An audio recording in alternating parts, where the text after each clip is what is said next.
오늘 사도신경 첫 번째 시간을 좀 가질게요. 사도신경 첫 번째 시간인데요. 기독교는 계시의 종교라고 합니다. 그러니까 말씀의 종교라고도 하죠. 그렇죠? 그런데 교리가 없으면요, 개인도 그렇고 가정에 교리가 없고 또 교회도 마찬가지고 개인도 교리가 없으면 어떻게 되냐면 본질이 흐려집니다. 본질이 흐려지고 또 두 번째로 뭐가 있냐면 문화적인 경향에 제가 휩쓸릴 때가 많아요. 포스트 모던이면 포스트 모던 흘러가고 모던 시대면 또 모던 시대에 흘러가는 교리가 없었을 때 오는 그런 현상들이 많이 나옵니다. 그래서 이 사도신경, 특히 이건 교리입니다. 교리인데 사도신경에 대해서 좀 우리가 알아가지는 것들이 중요한데, 그 중에 사도신경은 12가지 고백을 얘기하는 겁니다. 12사도가 얘기했던 게 아니라 12가지 신앙의 고백, 이것을 이제 사도신경이라고 하는데, 루터가 이런 말을 했죠. 루터가 하는 말이, 사도신경은 우리들이나 초대 교부들의 또 고안된 것이 아니고 아름다운 꽃. 그래서 여기서 아름다운 꽃은 성경 66권을 말합니다. 그 아름다운 꽃이 꿀을 모으듯이 성경의 가장 위대한 것들을 가르침을 요약했다. 그것을 사도신경이라고 루터가 그 얘기를 합니다. 그래서 성경은 상당히 66권 되게 복잡하잖아요. 그렇잖아요. 66권이지만 얼마나 많은 내용을 담고 있습니까? 그렇죠. 근데 그 내용을 꿀을 모으듯이 가장 핵심적인 것을 모아둔 것, 이것을 사도신경 이야기를 합니다. 그럼 여러분, 그 신경은 뭘까요? 신경. 사도신경한 뜻 신경. 그건 뭘까요? 신경이라는 뜻이 뭐냐면 성경에 버금할 만큼 정경적인 캐논이죠. 그러니까 정경적인 의미가 주어진다는 뜻. 이것을 신경이라고 합니다. 그래서 여러분 그거 보시면 그 존 칼빈도 얘기했지만 기독교의 3대 선물이 있습니다. 첫 번째 선물이 뭐죠? 그게 사도신경이에요. 사도신경에 뭐가 담아져 있습니까? 우리가 뭘 믿는가에 대한 기독교의 핵심 주체가 담겨져 있고, 두 번째, 그러면 믿은 걸 갖고 어떻게 살 것인가, 그게 뭐죠? 그게 십계명입니다. 그게 십계명이고, 그러면 어떻게 살 것인가에 대한, 내가 뭘 보고 살아나갈 것인가에 대한 어떤 방향성, 그걸 뭐죠? 그게 주기도문이라는 거예요. 그래서 옛날 그 조상들, 우리 선배들은 이 사도신경, 십계명, 주기도문을 기독교의 3대 보물, 또 선물이라고 이렇게 표현을 했습니다. 그래서 그 칼빈의 기독교 강요가 다른 거 아닙니다. 사도신경, 또 주기도문, 십계명을 모아다가 조금 더 플러스해가지고 가르친 거, 그게 기독교 강요입니다. 그만큼 되게 중요하겠죠. 그래서 예전에는요, 고대 교회사회복음 2000년 전부터 사실은 명문 가정이라든지 기독교 입문하는 사람은 항상 이걸 가르쳤어요. 그 자녀들한테 이걸 꼭 가르쳤고, 이게 뭔지를. 이게 참 중요합니다. 그런데 문제는 뭐죠? 내가 믿는 대상을 대해서 알아가려면 누굴 알아야 되죠? 하나님을 알아가야 되죠. 근데 하나님을 알아가기 위해서 제일 중요한 게 뭐죠? 하나님 우리한테 계시해 주셔야 되거든요. 계시해 주셔야 되는데, 계시해 줘야 되는데, 우리가 하나님이 우리를 계시해 주는 절대 알 수가 없잖아요. 그래서 인간의 언어로 뭘 풀어주셨죠? 인간의 언어로? 그게 성경입니다.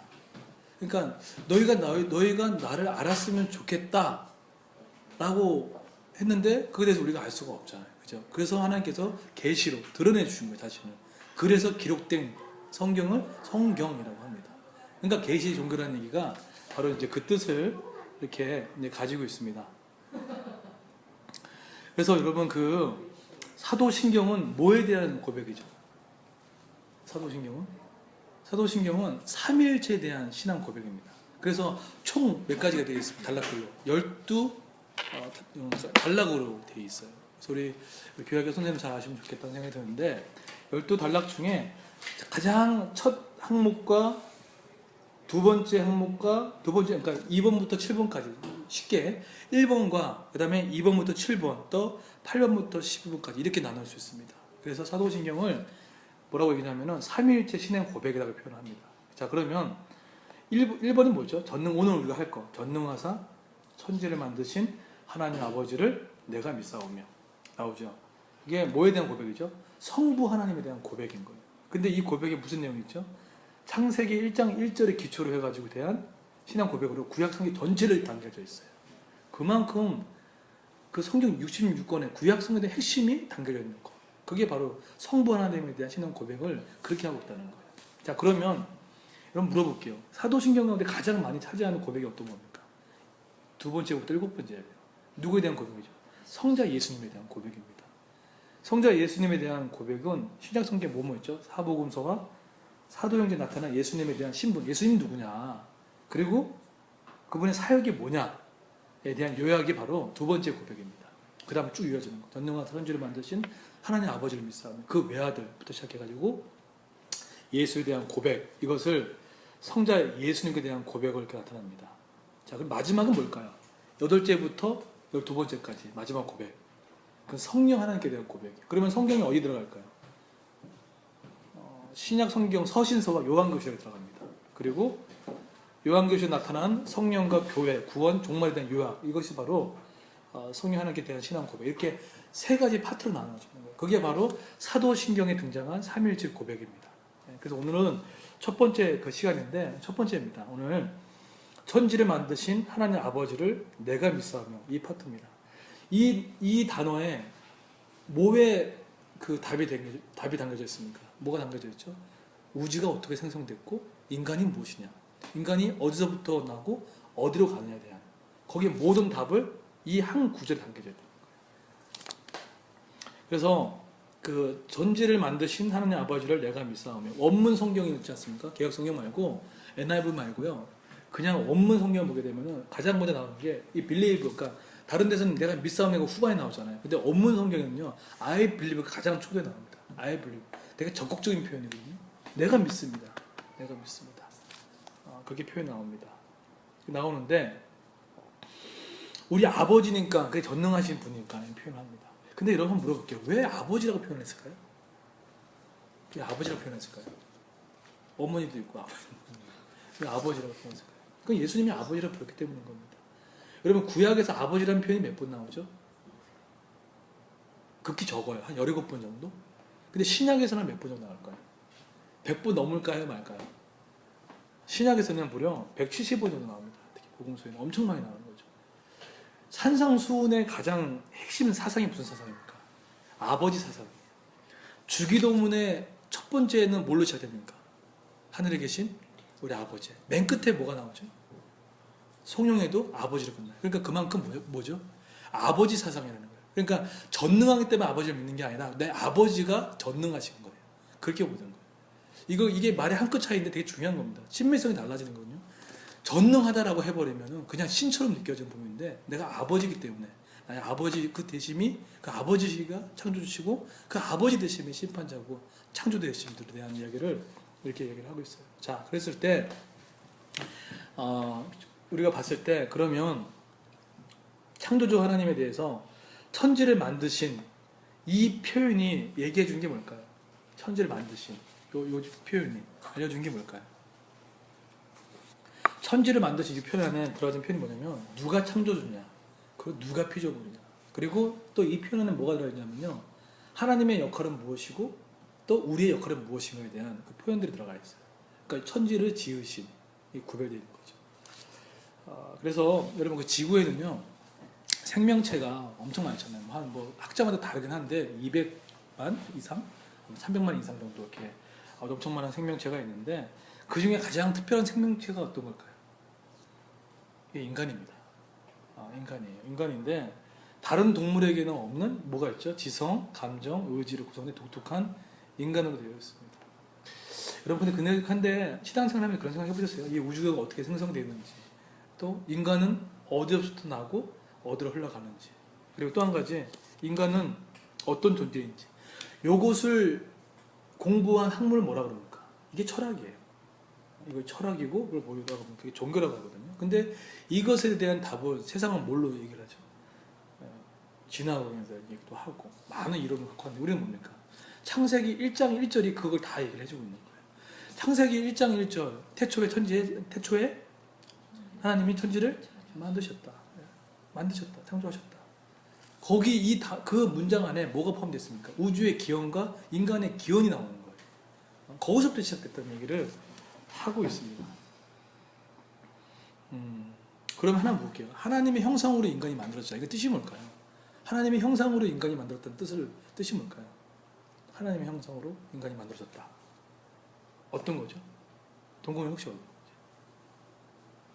우리 하나님의 형상으로 만들었다고 하잖아요. 이렇게 볼까요? 갑자기 다들 긴장. 걱정 마세요. 한 살만 시킬 겁니다. 뭘까요? 하나님 형상 만드는 게 뭘까요? 왜 독특한 존재고 왜 하나님 형상 만드는 게 뭘까요? 네, 미안합니다. 그러니까 하나님이 가지신 뭐가 포함되어 있다고? 지혜도 들어가 있고 능력, 그 다음에 뭐죠? 그런 모든 것들이 그런 특성들을 가진 존재로 창조되어 있다는 얘기를 한 겁니다. 하나님의 성품들을 온전히 받았던 사람으로서 되어 있던 거죠. 그런데 요게 하나님과 인간의 차이가 있습니까? 없습니까? 있어요. 하나님께서 갖고 있는 DNA에 대한 지혜와 능력과 명철이 다 있지만 엄연히 창조주와 피조물은 갈려져 있는 거. 이게 중요한 겁니다. 그런데 갈려진 이것을 인간의 입장에서 하나님이 없다고 생각했을 때 나타나는 많은 종교들의 핵심들이 뭡니까? 범신론이 뭐죠? 범신론, 불교, 힌두교, 또 유교, 또 유물론. 이게 뭐죠? 여러분 그거 뭐죠? 한번 범신론이 뭡니까? 범신론. 신일 합일 사상이잖아요. 뭐죠? 자연과 신이 인간이 하나라는 거예요. 그러니까 뭐가 사라지는 거죠? 창조주와 하나님이 그런 구분이 사라지는 거예요. 이게 범신론입니다. 그러면 힌두교와 불교가 얘기하는 건 뭐죠? 힌두교, 불교의 핵심의 사상이 뭐냐면 이거예요. 만물을 바다의 파도로 그냥 비유했어요. 그래서 파도가 어떻게 되죠? 생성했다가 소멸되고 이렇게 본 거예요. 그래서 인간의 자체를 그냥 생성했다가 소멸되는 존재. 그러니까 그 핵심이 뭡니까? 그냥 의미 없는 존재예요. 그냥 아무 이유 없이 왔다가 또 가는 존재. 의미의 목적이 없는 거예요. 그럼 유물론은 뭡니까? 인간은 뭘로 보는 거죠? 물질로 보는 거예요. 물질로.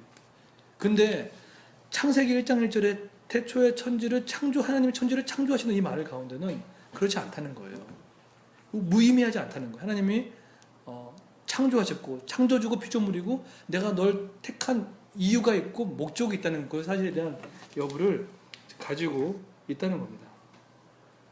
그래서 사도신경 첫 번째 천지를 만드신 하나님 아버지를 내가 믿사오며 이 고백에는요 어떤 고백의 핵심이 뭐냐면 이거예요.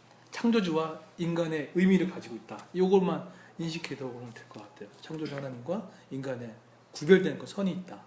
있는데 그럼 하나님은 어떤 분이실까요? 하나님의 존재는 무한하시고 또 뭐 있죠? 네? 무한하시고 예, 영원하시고 그리고 불변하시고 또 뭐 있습니까? 자존하시고 또 뭐 있을까요? 또 뭐 있을까요? 전능하시고 그렇죠? 그러면 그거에 반해서 인간은 어떨까요? 인간은 유한하고 또 뭐 있죠? 불안정인 존재고 또 인간은 의지적인 존재라는 것 그리고 장소의 한계를 묶을 수밖에 없는 존재. 이게 엄연히 그러니까 하나님의 형상으로 받아진 인간이긴 하지만 이게 인간의 실존이라는 것을 얘기를 하고 있다는 거예요. 그래서 오늘 간단하게 설명을 드렸지만 전능하사 천지를 만드신 하나님 아버지를 내가 믿사오며 여기에는 뭐가 담겨져 있다고요? 창조주와 피조물에 대한 어떤 분명한 선들과 더불어서 또 하나님의 역할이 무엇이고 나의 역할이 담겨져 있고 또 그분은 우리가 범접할 수 없는 분이시지만 아버지로서의 또 이렇게 친밀함도 갖고 있는 분. 그러면 여기서 우리가 두세 가지만 적용만 뽑아내고 마칠게요. 첫 번째 뭐죠? 여기서 알 수 있는 건 창조주 하나님에 대한 인식이 정말로 내 마음 가운데 들어온다 그러면은 우리 인간 하나님께 어떻게 하는 게 가장 바른 반응일까요? 뭐죠? 그게 예배입니다. 오늘 제가 말이 조례해서 이렇게 많은 설명을 못했지만 정말 이것을 머릿속에 알고 또 우리가 이 우주를 바라보고 자연의 크심을 바라본다 그러면은 인간이 정말로 하나님을 예배하지 않는다는 것은 말도 안 되는 소리입니다. 그러니까 불안전하고 또 유한한 이 존재가 하나님께 엎드리는 것 그것이 정말로 예배라는 거죠. 예배는 내가 즐거워서 드리는 것이 아니라 그 무한한 하나님에 대한 정말 우러나오는 경배 이것이 바로 예배인 거죠. 두 번째는 뭡니까? 천지를 지으는 아버지 있잖아요. 여기서 아버지 뜻이 뭘까요? 이게 되게 중요한 개념이에요. 아버지 아까도 설명했죠. 복음서에는 거의 170번도 나오는 이 아버지, 주기도문의 핵심 사상이 아버지 사상, 산상수훈에도 나오는 아버지. 여기서 아버지는 이거예요. 이 뜻이 겁니다. 우리 육신의 아버지처럼 우리를 극진히 사랑하시어 세심하고 지혜를 있게 돌보시는 분. 여기서 들어가는 아버지의 뜻입니다. 그래서 천지를 지으신 전능하사 천지를 만드신 하나님 아버지, 그 아버지가 그분이라는 거예요. 육신의 아버지처럼 우리를 극진히 사랑하시고 세심하고 지혜롭게 돌보신다는 것. 이 두 가지 포인트. 그 다음 마지막 한 포인트는 뭐냐면 하나님의 형상으로 만든 존재, 인간이기에 절대로 그 사람을 바라볼 때 어떻게 하죠?